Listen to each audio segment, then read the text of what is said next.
You called the wrong two people if we're gonna sit here and listen to you say you can't keep them grades up.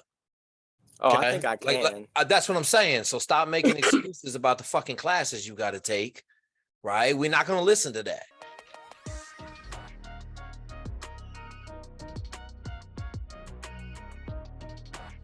Folks, we got a good one today, boys. God, want to go to medical school. We bring in a little help from the A-team. Hey, man, this is a good one. Always different, boys. You always know, man. I tell you all the time, man, we building champions for life. It ain't just in the military. It ain't just in law school. It ain't just in Secret Service. Anywhere you want to go, the formula is the same. The how is the same. How to be great, how to be successful, how to be a champion for life. Enjoy this video. We're not going to take all of Gary's time, but we're going to use a little bit of it. So basically, I'm a sophomore in undergrad at WKU. I got a 3.8 GPA right now. So, I mean, I still got a couple of years of hard classes like, organic chem 1 and 2 and microbio and whatnot. And then I got to take the MCAT. So I'm not really sure if by that time I will have like enough on my, record and resume to get into med school. So I was thinking about joining the Navy for, an enlistment or so, and then getting out and going the med school route. You could do that. There's a couple people that do that, but it's like super rare. Yeah. Yeah, it's extremely I know I'd be rare. like really old by then too. Yeah. I mean, you wouldn't be too old to apply, but yeah, it's super rare. There's a girl on YouTube who, black girl, she was in the Navy for about 6 years, then tried to do that, but she had to apply like 4 times because they kept rejecting her because they needed her so bad. So now she's like 32 and she just started med school. So you know what I mean? It's not the best idea time-wise. Right. So Gary, talk to him real quick about kind of how when you were going to apply last year, they were like, nah, let's get you an internship and let's get you some work experience and just talk about that a little bit because that was eye-opening for me. And I got a whole bunch of doctors, but most of the time I get my dudes after they've already applied to school. So just talk about that process a little bit, Gary. Yeah. So it used to be, you graduate college 22 years old and then go immediately to med school. But now it's like so competitive that people, when they apply, the average age is like 26, 27 now. So usually after undergrad, people have at least a year of research, about a year, maybe a half a year of internships, and then at least a year of clinical experiences. So are you doing research now? Anything like that? No, I haven't done any research yet. Okay. I mean, what's your major? I'm an exercise science major, but I'm just I'm doing all the pre-med prerequisites with it. Yeah, if you can find a professor to do research with, it could be exercise science, biology, whatever. And if you can get at least like one paper, you'd be all set research-wise. They don't even really care about the hours. They just want to know that you had your name on the paper. And that would pretty much cover that. What about like clinical experience? Yeah, I just wrapped up 150 hours of shadowing at Vanderbilt. I want to go into trauma. So I was with the trauma team on a couple of, night shifts, and it was like 3 weeks. So that was really good. Shadowing? Yeah. Okay. So shadowing is cool, but they also want like actual clinical experience. Right. So that means you have like a job where you're getting paid and you're actively like helping out patients. Yeah, so my junior and senior year, I have to get an internship. So I was thinking maybe EMT or medical assistant, something like that to clear up that clinical. Yeah. So Gary, when you say clinical, like expound on that a little bit more. Like, does EMT qualify as that? 100%. Yeah, it's one of the best ones. Basically, so my guy from North Carolina that we were talking about, he said clinical is basically like you could talk to the patient, smell them, everything. You're taking care of the patient. Okay. Right. And you have like some role within the medical system. Shadowing is cool and it's good for like knowledge and experience, but it doesn't count as clinical experience. But EMT is perfect. I did the EMT thing before I did NASA internship. So I did the summer program. That was like 2 months in the summer. I just banged it out. And then while I was at NASA, I also did like EMT stuff and I worked at a level 1 trauma center. So you can do that too. Yeah. You can also, say 2 birds, 1 stone, like to say. Right. GPA is like way good. You said 3.8? Yeah, but that's for now. I really haven't, like, I've gotten bio Okay. and chem, but I mean, I really haven't gotten into the nitty gritty of it yet. Okay. So Bryce, I'm just gonna tell you, you called the wrong two people if we're gonna sit here and listen to you say you can't keep them grades up. Oh, I Okay? think I can. That's what I'm saying. So stop making excuses about the fucking classes you got to take, right? We're not gonna listen to that. You either gonna perform and get good grades and take biochem and organic chemistry and anatomy, and you're gonna take all them classes and get A's in them, or you're not gonna be a doctor. Right. Right? So don't sit here and talk to me about like what you got in the future. Don't care. Right. Okay. So what other questions do you have for Gary?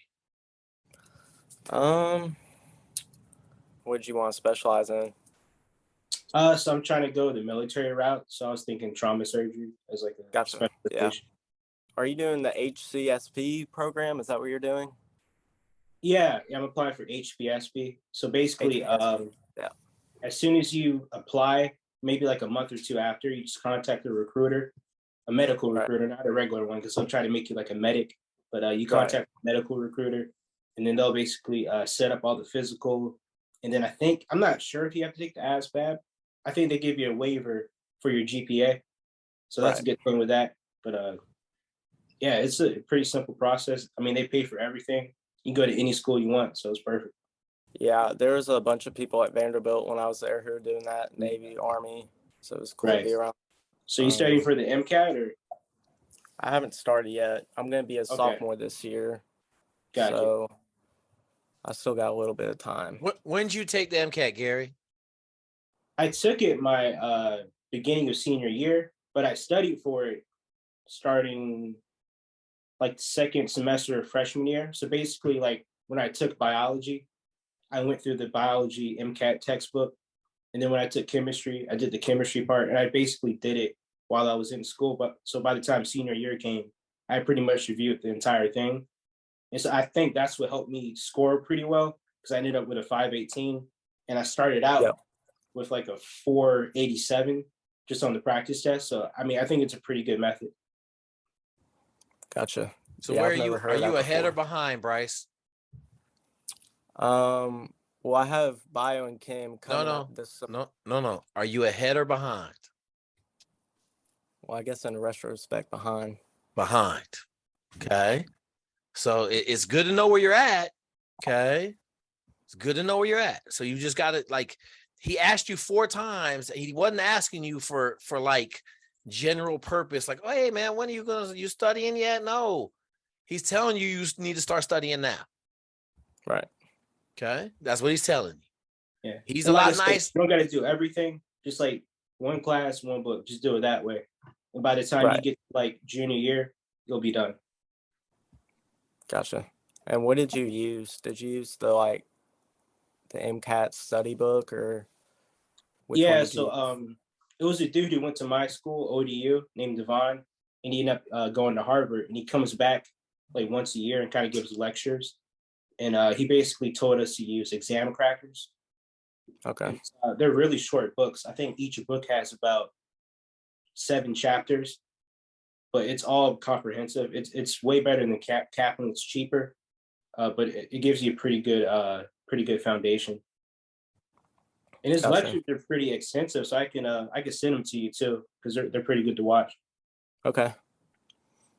Gotcha.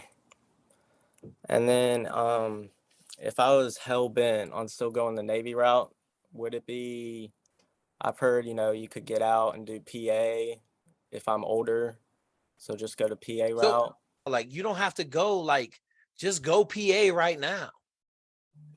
Like go to PA route when you get out. Instead of going to med school, just go to PA route. It's 2 years. Right. To me, and Gary knows this, okay? If you got a brain, you go do brain shit. You don't try to go do dumb mud shit and use your brain. Okay? Right. And so I know where Gary's going. Gary's going in the military for a very specific purpose, right? And it's fucking awesome. But like when I got Gary knew what he wanted to do, but he didn't really necessarily know how to get it done. We got it done. And so, like, he's doing this time at NASA so he can get into the school he wants to get into, right? We all got our fingers crossed for this big ass H because it's going to be fucking fire. Okay. Yeah. So the point is, Gary's done a bunch of stuff over the last really 3 years to put himself in a position to make his application as strong as anybody's in the country. Right. And we're doing a bunch of shit in the background to make sure that he's ready for these interviews. You know, he's got 2 lit, and we got a couple other doctors that are fucking murdering it. So he's got his dude from ODU that's helping him out, right? Like, don't think that you're gonna figure out some special way to get to good medical school. All right. Like, don't come up in your head with an idea. I'm gonna go SARC, then I'm gonna go do. Okay. You just got to listen, Bryce. I'm going to tell you that. Like, Gary's kicked ass in the listening department, straight up. Okay. He wanted to apply last year or the year before? Last year. The year before, Gary, is when last year he was going to apply, and the dudes were like, nah, man, we need a good internship. Right. Okay. He said, okay. And now he's been at NASA, and he's doing that more NASA. So, okay. What other questions you got for him, Bryce? And then I'll talk to you some more afterwards. Can I get your contact so you can send me over those study materials? No, you can't get his contact because you ain't wearing his ass out. Okay. Gary, are they YouTube links, Gary? Yeah, they're YouTube. Just send me the link to YouTube. I'll send them to you, Bryce.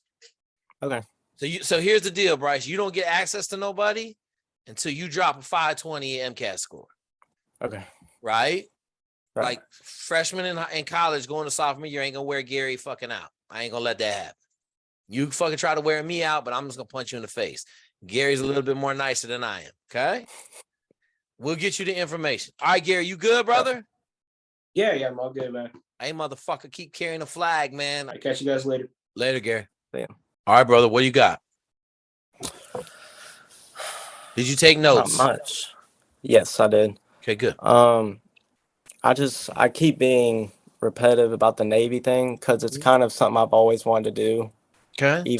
So I can't tell you what he's going to do. Okay, but there's a bunch of programs out there that pay for fucking school, and you get to go serve in the military. Right. Okay. Like, I don't know any other way for you to, like, scratch that itch besides, like, I'm just gonna tell you, enlisting in the military and then telling me you want to go to med school are the 2 dumbest things I've ever heard in my life.